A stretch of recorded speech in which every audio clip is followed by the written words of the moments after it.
Hey, what's up guys? This is Chris here, founder of Rooted Music, and at Rooted, our goal is to help you learn to play the music that you love by coaching you on the why and not just the what. And in today's video, we have an amazing tips and tricks kind of video for you to help you learn to play your instrument that much better, that much more fluid and fluent. And before you jump into the video, to the teaching here today, I'd love for you to subscribe to our channel, where you'll see many more tutorials of worship songs that you love and many more tips and tricks just like this to help you become more fluid and fluent on your instruments. So let's go ahead and dive into the teaching.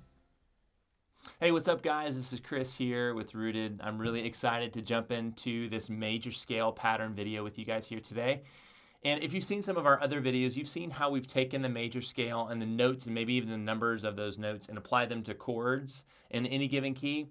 And so after this video, those would be great videos to check out and learn more about how the notes in a scale then convert to chords, and then how you can play those chords in fluent progressions throughout music. But this one here today, this video here today is going to solely focus on the major scale pattern, because if you learn the major scale pattern on your instrument, not just piano, but on any instrument, then you have the ability then to play in any key of music fluently once you get to know all those different keys of music. And the major scale pattern is so simple. Chances are some of you may have heard of this pattern before, you've been exposed to it, but maybe you just haven't taken the time to become comfortable in every key, playing that scale to really understand and really get to know those scales really well. And so today I just want to encourage you more to do that and show you the easy pattern of the major scale so that you can then begin implementing that into different keys of music and playing really fluently in any key that you would like to. So let's go ahead and dive into the major scale pattern today. And we're going to base this off of the key of C scale. The C scale is the easiest scale to play, especially on the piano, but in any instrument, just because it only deals with what we call natural notes, the white notes. So let's go ahead and dive into that today. So the key, the major keys pattern, a major scale pattern, goes like this. It goes whole step, half, whole, whole, whole, half. So 2 whole steps, then a half, then 3 whole steps, then a half. So to understand that pattern, we need to first understand the difference between a half step versus a whole step. So a half step on piano specifically is just the distance from one note to the very next note. That would be a half step. Even from here to here, that would be a half step. And the reason those are half steps is because there are no notes in between these two, like B to C or C to C sharp. A whole step would just be 2 of those half notes. So from C, here's 1, here's 2. That would be a whole step from C to D. So that's our difference. A whole step is 2 half steps. A half step is just the distance from one note to the very next note on the piano, or even with guitar, it's just the difference in 1 fret. So then moving forward from that pattern, so we go back to our pattern. 2 whole steps a half, 3 whole steps and a half, and I'm going to show you how that implements with the key of C. So with every scale, you start on the letter of the name of the scale. So we're playing the C major scale. We'll start on a C. We'll go up a whole step, 2 wholes, then a half. So up a whole step would be D. Up another whole step would bring us to E. Up a half step would bring us to F. And then on the back end of the pattern, we have 3 wholes and a half. So a whole step up from F would be G. Another whole step would be A. Another whole step would be B. And then the final half step would be C. And that is your C major scale right there. Now let's take this to another key that maybe you're not as familiar with, like the key of D flat. All right, so let's take our pattern, 2 wholes and a half. So up a whole step from D flat would be E flat. Another whole step would be F. Half step would be G flat.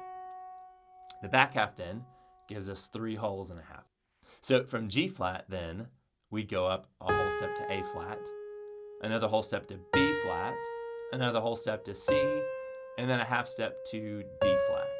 And that is our major scale in the key of D flat. And so you can see right there, just understanding the pattern of the major scale, that allows us to learn the scale in the key of any different key that we want to learn. And I don't have to tell you this, if you've already been playing in worship services or on worship teams before, you already know how big of a deal it is to be able to transpose music on a dime, on the fly, because you never know when a singer's going to walk in having a bad day singing, they need to lower the key, or maybe you've learned a song in a male key and you need to play it in a female key.